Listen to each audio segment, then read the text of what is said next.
आज का सत्संग है आत्मबल बढ़ाने के लिए थोड़े से एग्जाम्पल स्टोरीज दृष्टांत आपको सुना रहे हैं। बहुत समय पहले की बात है। एक औरत थी जिसका एक छोटा सा घर था। उस घर में उसके 2 बच्चे अपने पति के साथ रहती थी। एक दिन की बात है, वह बाहर जा रही थी, तभी उसको अपने घर के सामने 3 रंग बिरंगे साधु दिखाई दिए। उनको देखकर वह कुछ भी बोली नहीं और चुपचाप जाने लगी। तभी उनमें से एक साधु ने बोला, क्या हमको आपके घर में खाना मिलेगा? वह बोली, क्यों नहीं, चले आप लोग अंदर, अभी मैं आती हूँ। तभी उनमें से एक साधु बोला, क्या आपके पति देव आपके घर में है? औरत ने बोला, नहीं है, अभी वह बाहर हैं, कुछ देर में आ जाएंगे। साधुओं ने बोला, जब आपके पति आएंगे तभी हम लोग आएंगे। औरत ने बोला, ठीक है। थोड़ी देर में उसका पति आ गया और उसने अपने पति को सारी कहानी बात बता दी। उसके पति ने बोला, जाओ अब बुला कर ले आओ। जब वे बाहर गई तो उसने उन साधुओं को बोला, बाबा आ जाओ खाना खाने, अब मेरे पति आ गए हैं। तभी उनमें से एक साधु ने बोला, बेटी हम तीनों एक साथ किसी भी घर में नहीं जाते हैं। औरत ये सुनकर वहीं रुक गई और बोली, ऐसा क्या है जो आप तीनों एक साथ घर में नहीं जाते हैं? फिर एक साधु ने बोला, मैं प्रेम हूँ और ये दोनों में एक धन था और एक सफलता है। हम तीनों में कोई भी किसी के घर में जब भी जाता है उसके घर में वही चीज़ आ जाती है।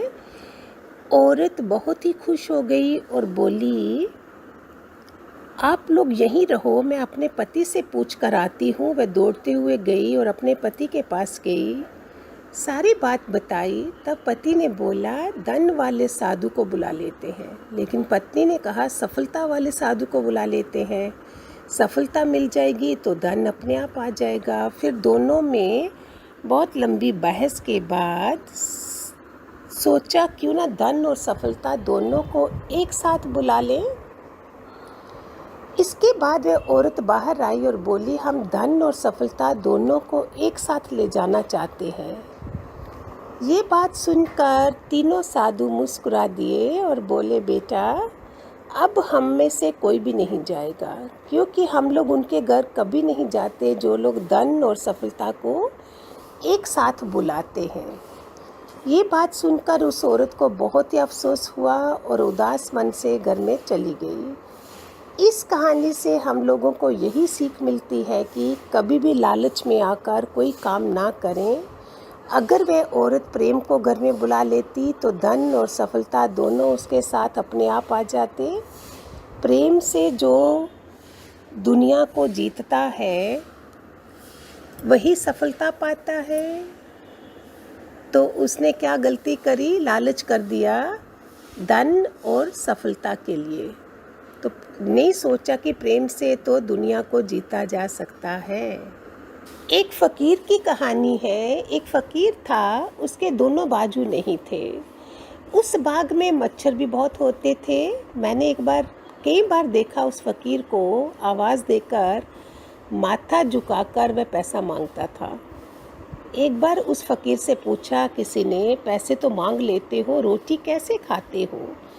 उसने बताया, जब शाम उतर आती है तो उस नाना बाई को पुकारता हूँ, ओ जुम्मा आके पैसे ले जा, रोटियां दे जा। वह भीख के पैसे उठा ले जाता है, रोटियां दे जाता है।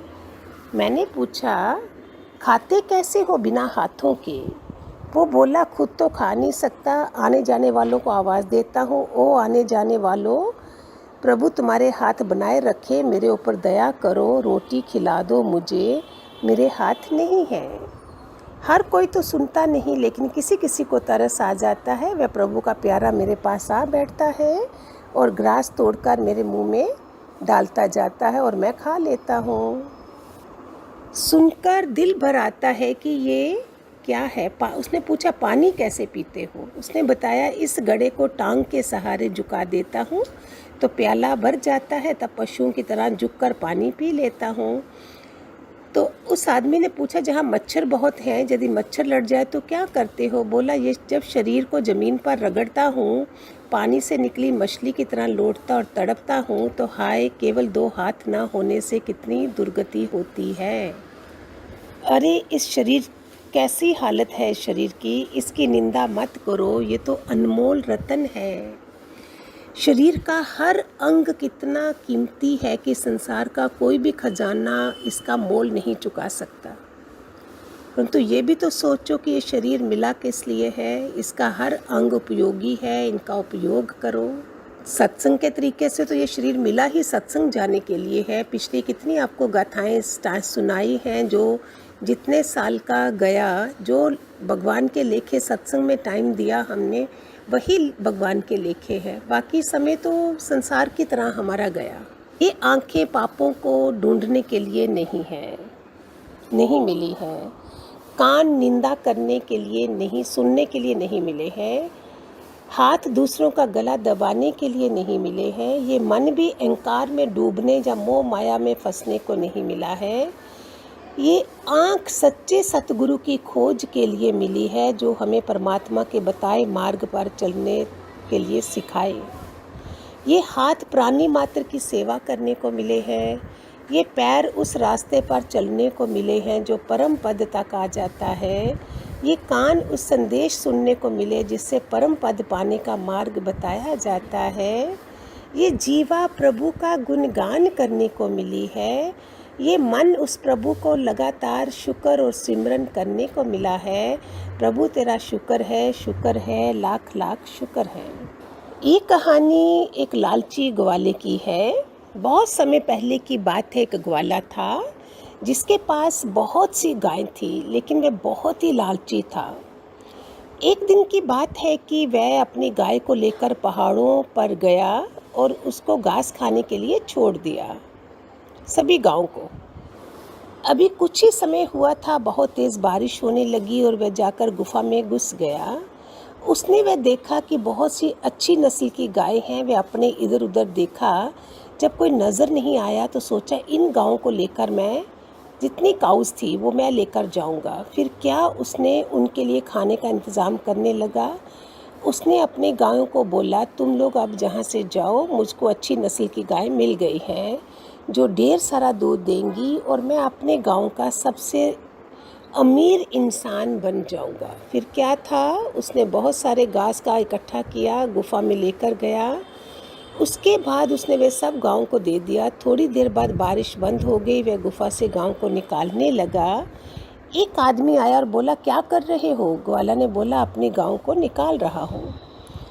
ये सुनकर वह आदमी हंसा और बोला, ये सब मेरी गाय है, बारिश की वजह से मैं पेड़ के पीछे छिपा था, तुम कौन हो? अब ग्वाला को कुछ समझ में नहीं आ रहा था कि वह क्या बोले। फिर उसने बोला, अरे मैं तो अपनी गायों को ढूंढ रहा था। जब ग्वाला वहाँ से अपनी गायों को देखा तो वह भी बहुत दूर चली गई थी। अब वह बहुत ही पछता रहा था कि उसने क्यों किया ऐसा। इस कहानी से हमने क्या करा, इस कहानी से हम लोग को ये सीख मिलती है कि लालच करना ठीक नहीं है। लोभ लालच से हमको दूर रहना है। वैसे तो सत्संग में काम, क्रोध, मोह, लोभ, अहंकार 5 है ना, उसमें से लोभ है वो हमारे को कितना खराब करता है। ठीक है, बहुत इंस्पायरिंग वो थे, दृष्टांत सारे थे। आई होप हमारे जीवन में लगे, सद्गुरु सतपुरुष की हमारे पे कृपा बरसे और हम रोज़ रोज़ बदलते जाएं, अपने जीवन में उतारें। हरि ओम, गॉड ब्लेस।